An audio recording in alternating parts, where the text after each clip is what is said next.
Hallihallo! Übernachtet habe ich heute in Kohlenwakov mit Blick auf die Unna. Und gegenüber sieht man die Burgruine Ostrowica.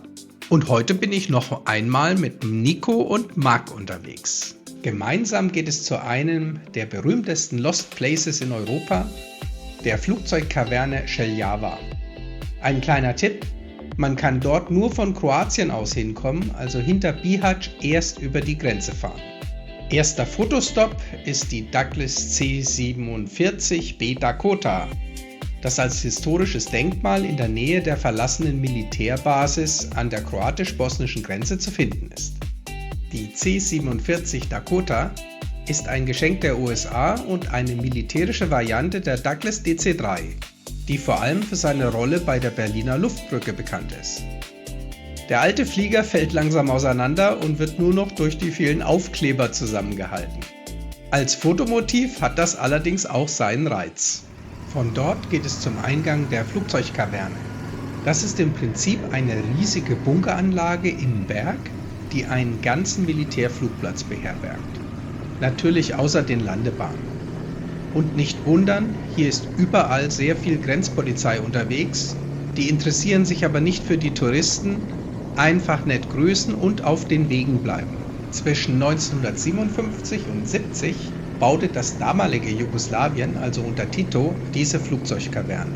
Kostenpunkt $6 Milliarden. Dafür bekam man ein unterirdisches Labyrinth mit 3,5 Kilometer Stollen aus Beton, das bis zu 80 MiG-Kampfjets und 1400 Soldaten beherbergen konnte. Und das Ganze atombombensicher. Mit dem Rückzug der jugoslawischen Volksarmee aus Bosnien wurde die Kavernenanlage 91 gesprengt, inklusive der ganzen Pisten drumherum.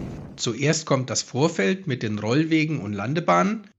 Die Landebahn darf man übrigens auch runterfahren und es mal krachen lassen. Allerdings ist der Beton nicht mehr der beste. Man fragt sich draußen schon, ob man mitten in einem Filmset von James Bond ist oder in einem postapokalyptischen Videospiel.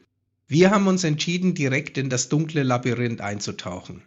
Die meisten fahren nur ein paar Meter hinein, was ich gut verstehen kann. Nach wenigen Metern ist absolute Dunkelheit. So, genug gebabbelt, tauchen wir ein.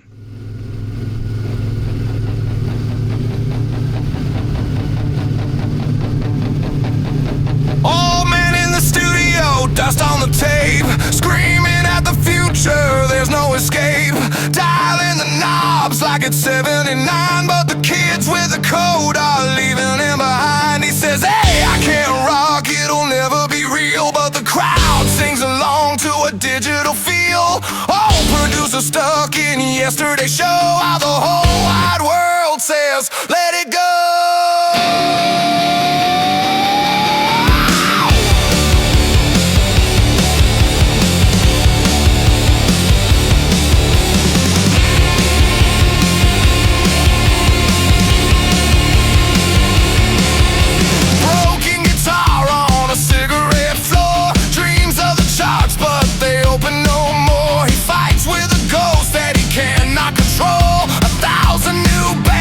Sailor console.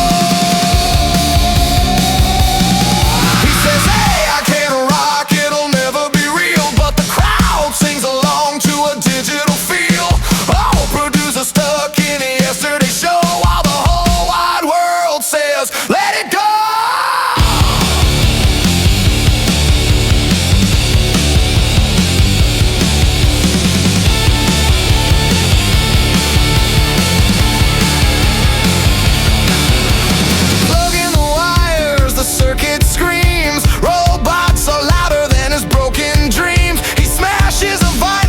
But nobody cares. The kids play the anthem that came from thin air.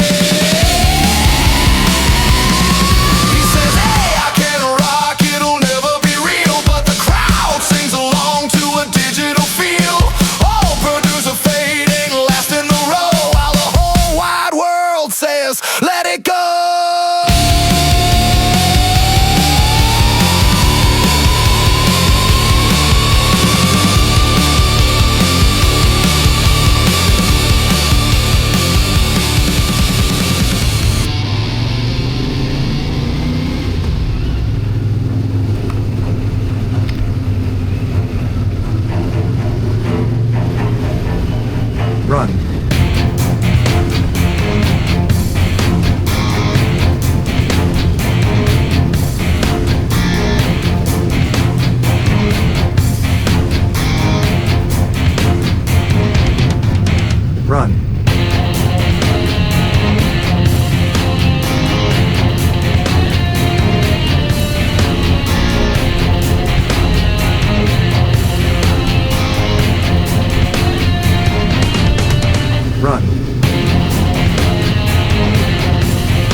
gesagt, man könnte da eigentlich nicht, da könnte man nicht weit reinfahren.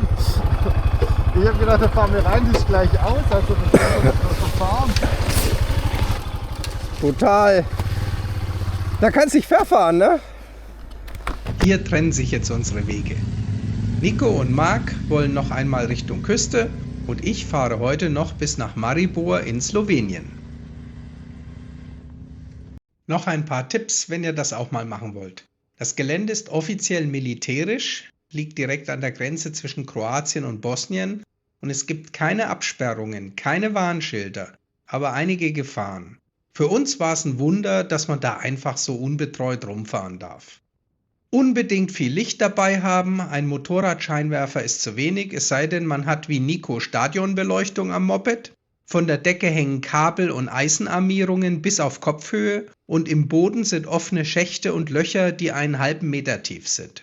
Teilweise ist auch schon die Decke runtergekommen. Ist also nicht ganz ungefährlich da drinnen, auch weil es so riesig ist und man sich leicht verfährt. Zu guter Letzt bleibt nicht zu lange drinnen, die ganze Kaverne ist nach den Sprengungen PCB verseucht. Ist schon ein kleines Abenteuer, da tiefer reinzufahren. Wenn ihr draußen rumfahrt oder lauft, auf den Wegen bleiben, hier liegen überall noch Minen. Ich hoffe, ich konnte etwas von dem heutigen Abenteuer rüberbringen. Freue mich über ein Like und euer Feedback.